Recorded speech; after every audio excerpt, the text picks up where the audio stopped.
हमें ये लगता है कि ये जो तप है संतों का ये सर्वस्व है।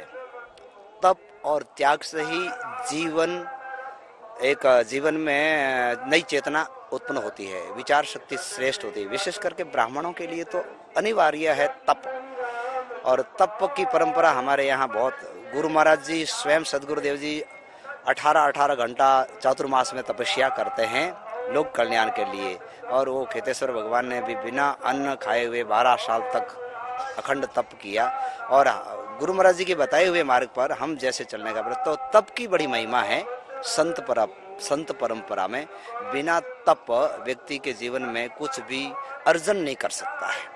ठीक है, पूर्व जन्म के को पुण्य है, पुण्य के प्रताप से जीवन चल रहा है, परंतु नया सर्जन करने के लिए नई पूंजी तो आपको तपस्या से ही मिलेगी।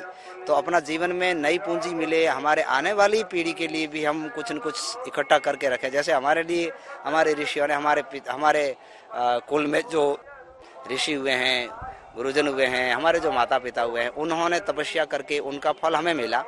तो अभी हम भी तपस्या करके आगे आने वाले पीढ़ी को वो फल मिले, उसके लिए हमें भी तपस्या में सदैव रत रहना चाहिए।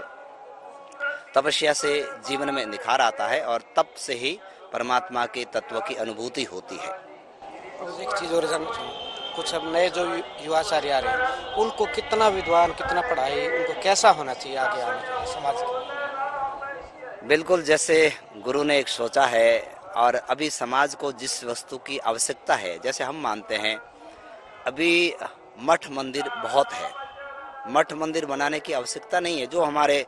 जो गुरुजनों ने बना दिया है उतना ही पर्याप्त, उनको अच्छी देख रेख हो जाएगा तो जरूरी है। तो अभी ज़्यादा मंदिरों के बनाने की जरूरत नहीं है। जो प्राचीन मंदिर हैं उन मंदिरों का जीर्णोद्धार हो, उनकी अच्छी तरह से पूजा पाठ विधि विधान से हो तो अच्छा है। अभी सबसे अति आवश्यक है समाज के लिए सरस्वती के मंदिर, गुरुकुल बनाना। और गुरुकुल बनाने से ये समाज का वास्तविक उत्थान होगा। जिस गुरुकुल में छोटे छोटे बालक बालिकाएं उस भारतीय संस्कृति को, गीता रामायण की शिक्षा को प्राप्त करेंगे तो समाज का वास्तविक उत्थान होगा। इसलिए हम जितने भी आचार्य हैं, वे आचार्य हमेशा ये सोचते हैं कि हमारा शिष्य जो पीठ पर बैठेगा वो हमसे भी आगे जाए। जैसे पिता के मन में होता है कि मेरा बेटा मेरे से भी आगे जाए, उसी तरह से आचार्य की ये भी भावना रहती है कि जो मेरा जो शिष्य हैं, मेरे से जो मैंने किया उससे भी आगे काम करें, आगे सत्कार्य करें। तो यही है कि जो माता पिता और गुरुजनों ने जो सोचा है उससे भी हम अधिक करने के लिए यही है कि उनके बताए हुए उपदेश पर चले, और उसके साथ साथ में गुरु उपदेश बहुत जरूरी है, पर गुरु उपदेश के साथ साथ में शास्त्र को भी आपको महत्व उतना ही देना होगा।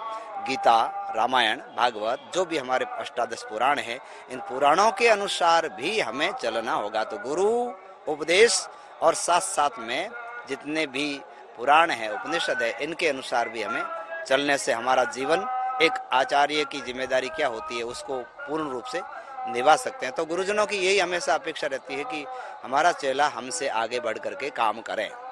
आप हमारे संत वाणी चैनल को सब्सक्राइब करें, वीडियो को लाइक करें, शेयर करें, और हाँ, बेल आइकन पर क्लिक करना बिल्कुल ना भूलें, ताकि हमारी किसी भी वीडियो की सूचना सबसे पहले आपको मिले।